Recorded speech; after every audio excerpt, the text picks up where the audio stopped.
Would like to find out from the good congressman if you are a member of the anti-drugs committee. No, I am not, my distinguished colleague.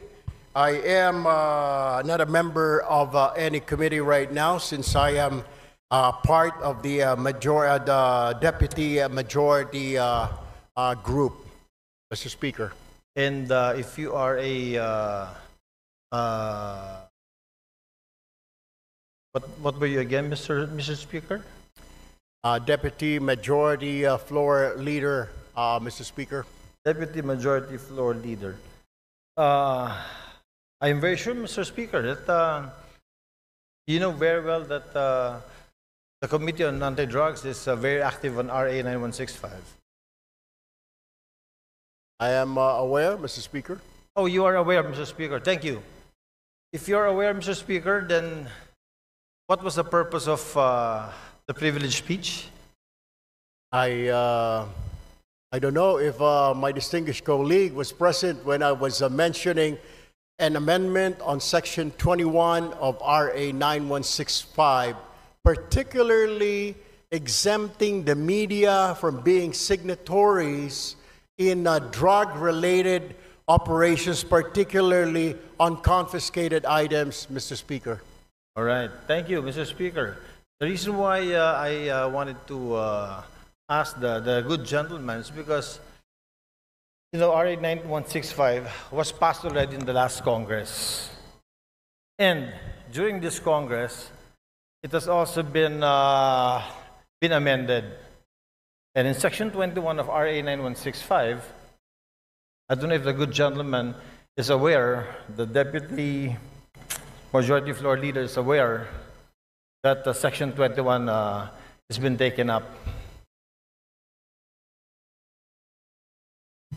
Can you repeat that, Mr. Speaker? Tagalogin ko po. Aware po ba tayo na yung Section 21 po, ito po ay tinitake up po dun sa amendments natin sa RA 9165 in the committee. Kaya nga po, Mr. Speaker, kailangan natin balikan at bilis-bilisan po ang problema po natin sa Kongreso. Kaya po tayo napupulaan ng mga kababayan natin. Napakarami natin mga batas na kailangang ayusin, subalit hindi po naaayos, kaya kailangan po natin bilis-bilisan. Kung ito po ay na-take up, sana po ay mabilisan pa para kaagad po ito ay ma-review at magawan po natin ng paraan dahil ito po ay kahilingan ng mga kasamahan po ng ating Fourth Estate, Mr. Speaker. Tama po. Napakaganda pong suggestion po niyan. Since kayo po ay malakas po sa Senado, baka pwede pong sila pong sabihan ninyo dahil wala po tayong counterpart sa Senado. Tapos na po tayo sa amendments natin. At yung pong privileged speech niyo kanina, pagtanggal po ng media, personalities, pag dumarating ang inventory time, pag mayroong buybacks, wala na po sa provision. Pagdating ho natin doon, Mr. Speaker, we will do that. But for now, we really have to look into this, maybe push on and convince our counterparts in the Senate to pass this law immediately. Matatagalan pa po tayo kasi dadaan pa po tayo ng eleksyon. Pag hinintay po natin na umabot kayo ng Senado, ay isang taon na naman po yun. Congratulations po at inamin nyo na talagang panalo na kayo sa Senado. I'm very happy that a colleague of ours will be in the Senate soon. Pero ibabalik ko lang po, Mr. Senator, na ito pong hinihiling ninyo na tanggalin natin or i-amend natin sa Provision 21 of RA 9165, matagal na po naming tinabaho ito sa aming komite at tinanggal po talaga po namin to. Ang tanging hiling namin, katulad din ng hinihiling ninyo, sana nga po mapabilis natin ito sa Senado. Dahil sa Senado po, hindi ko alam, pero baka pwedeng kayo na po magsalita. Baka pwedeng kayo na mag-privilege speech. Pakisabi na bilis-bilisan po para itong hinihiling natin na ma-amend itong Section 21 ay matapos na. Alam niyo ho, I will just have to correct my colleague. Hindi pa po ako senador, Your Honor. Ako po ay isang mambabatas, ako po ay isang representative, hindi pa po ako senador. Do tumatakbo po ako senador Nais ko lamang po linawin na ako po ay isang congressman. Correct. Ako po ay member ng ACT-CIS Party List at hindi po ako senador. Baka ang inyo po ibig sabihin, yung aking po nakatatandang kahuya po, siya po yung senador. Pangalawa, kaya ako nga po pinapabilis-bilisan para marinig po tayo sa Senado. Nabilis-bilisan po nila dahil ito po ay hindi pa naman batas. Habang ito hindi pa batas, ala hong saysay ang pagre-review, wala hong saysay ang pagtanggal ho natin ng section na yan, section 21, kung hindi pa naman po ito batas. What I am trying to point out, Mr. Speaker, I guess we have to do something about it. And para marinig ko, kaya ho tayo nagka-privilege speech para marinig po tayo sa Senado. Now, we are waiting for the decision, Mr. Speaker. If I can only do a privilege speech in the Senate, then I will do so. Unfortunately, I'm still here, a member of 19th Congress, Mr. Speaker. Salamat. Salamat, Mr. Congressman. Sinabi ko lang po yung sinabi niyo na gagawin niya pagdating niyo po sa Senate, inulit ko lang.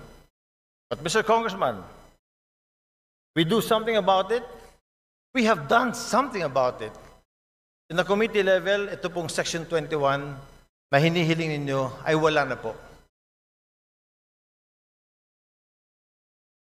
Alam niyo ho, Mr. Speaker, ito po ay nasa committee level at tulad po ng sinasabi ko, kaya ko nga po I am pushing for it.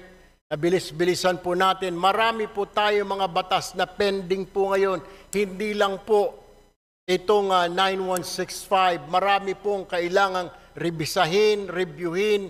Ang kailangan lang po natin ay bilisan po dahil ang taong bayan ay nag-aantay po at hindi po tayong ika nga ay pwedeng manahimik o kaya mag-relax dahil po nakatingin po sa atin ang ating mga kababayan at gusto po nila na bilisan ang pagpasa, pag-review, whatever, ang ng mga batas po natin, Mr. Speaker.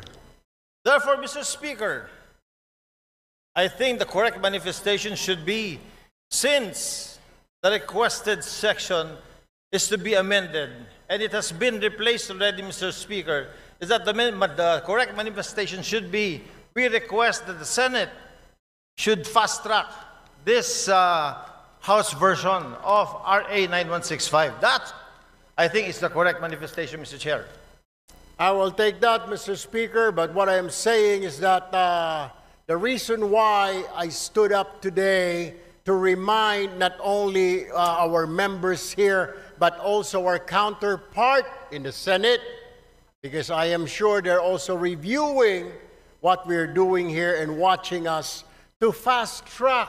Kung meron man, kung nandyan na po sa kanilang mga kamay, na bilisan because we cannot dictate them.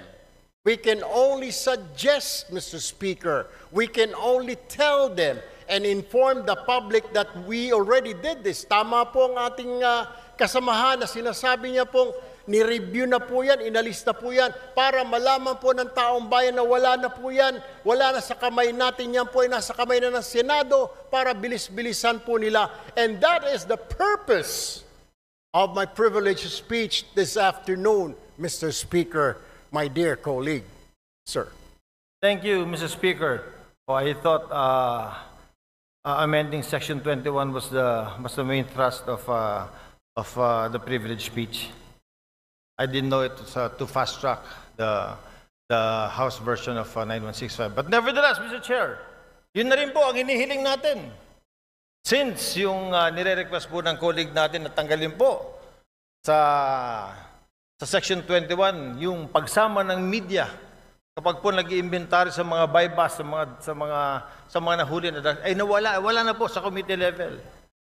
Wala na po, pumasa na po sa atin. Sana po, another privilege speech from our good colleague will tell the Senate, bilis-bilisan nyo naman, kasi binilisan na po namin. I wish I can, we will do that, Mr. Speaker, para makarating po itong ating mensahe sa kanila. Hindi naman natin pwede sila pong utusan, Mr. Speaker, kundi tayo lamang po ay pwede nating sabihin na nag-aantay po tayo kung naipasa na po natin dito sa Kongreso, then ang problema po ay nandoon. I guess we'll have to do or I have to make another privileged speech, Mr. Speaker. We shall await the next privilege speech. Thank you, Mr. Speaker. Thank you, Mr. Congressman. Maraming salamat po.